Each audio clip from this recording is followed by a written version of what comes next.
I live here in Martinsburg, West Virginia. I live downtown in a little apartment above an old storefront. I'm originally from West Tennessee, rural West Tennessee, and actually the Eastern Panhandle reminds me a lot of rural West Tennessee. I retired after 40 years of a career as a union, political, and community organizer. So I've got a lot of experience in organizing and working with folks for a better life. I first heard about Rockwool coming to Jefferson County last summer. That would have been in the summer of 2018, and I can't remember if it was July or August. And I saw some posts about it on Facebook, on social media. And over the course of just a few days, I became very concerned about what would happen to the Eastern Panhandle if heavy polluting, heavy industry came into Jefferson County. And really, in many ways, ruined a part of the county, a significant part of the county, with pollution, both air pollution and potentially and probably water pollution because of the geography of the ground. And I remember I wrote, giving a foreboding, I wrote, I'd be happy to go to jail to stop Rockwool. And a lot of people got very concerned when they said that, when I wrote that, and oh, we don't want that kind of behavior and all that kind of stuff. Well, as the campaign to stop Rockwool got more desperate over the months, we had to employ nonviolent civil disobedience. And in the course of this campaign, I've been arrested doing nonviolent civil disobedience on 3 separate occasions. Once at the United States Capitol and Senator Manchin's office, once at the Danish Embassy on Embassy Row in Washington, D.C., and once at the construction site of Rockwool in Jefferson County. So I understood it from when I first heard about it as a disaster being built in this beautiful and beloved Highland Valley. Well, I feel really strongly about my obligation to fight Rockwool and to help create collective action to make the voices and the strength of average people, everyday folks, working folks, retired folks, folks like you and me, Scott, to unite those voices and that strength in a much greater power enough to stop heavy industry, to stop a corrupt global corporation practicing what I believe is corrupt, unleashed capitalism with no regard, where everything is judged by the profit made and nothing is ever judged by the people harmed or the people engaged or the people made whole, without regard to natural resources and the creation, the beauty of the creation that was given to us all. So I am motivated first and foremost by the welfare of my children and their future. They're teenagers now, 19 and 17.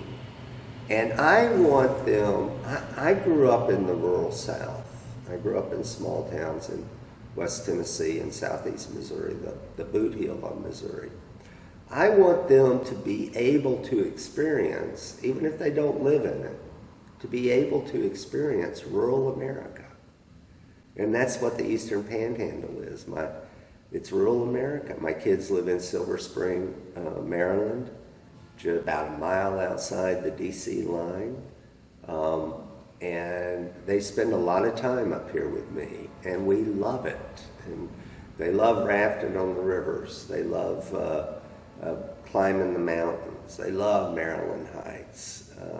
They love walking through Antietam.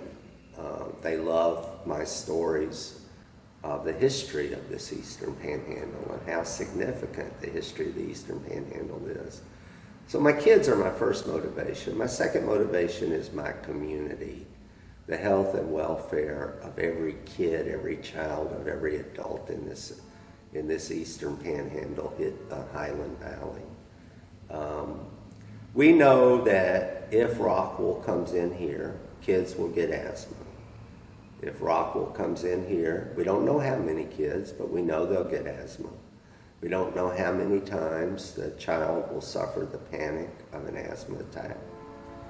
Sometimes in the middle of the night. I know what that's like. I've had it.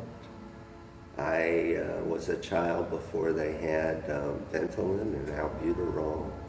I know the severe panic of an asthma attack. We know that will plague children. We know people will die because of the emissions from Rockwool. I don't want my community to suffer all of that. And I don't want this community of love and compassion and creativity to suffer because of an unnecessary, gratuitous, heavy industrial plant that burns 84 tons of coal today and 1.6 million cubic feet of natural fracked gas. It's a pollution disaster. It's a climate disaster. And I also am very motivated by our climate crisis. We know that humanity is killing our common Mother Earth. And the first priority has got to be reducing and finally eliminating fossil fuels. Because the burning of fossil fuels, the burning of the coal, the burning of the natural gas is poisonous to the Earth's atmosphere. And it's creating this awful climate change that we see all over the world. The shrinking of the glaciers, the rising of the seas, the disappearing of the beaches, the extreme weather, the flooding in the Midwest, the tornadoes across the Midwest, the rain here in West Virginia, the fact that the high today in mid-June is going to be under 80 degrees. That's all pretty amazing. And for me, Rockwool, this campaign, this fight to repel this enemy of our community gives me a personal opportunity to weigh in to protect our climate.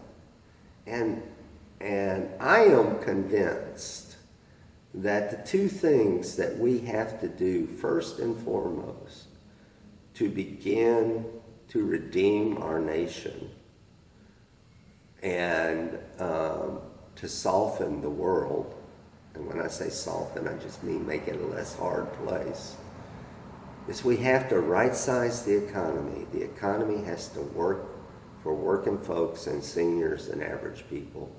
And we have to use the opportunity to create new energy sources to also create good paying, good benefits, union jobs.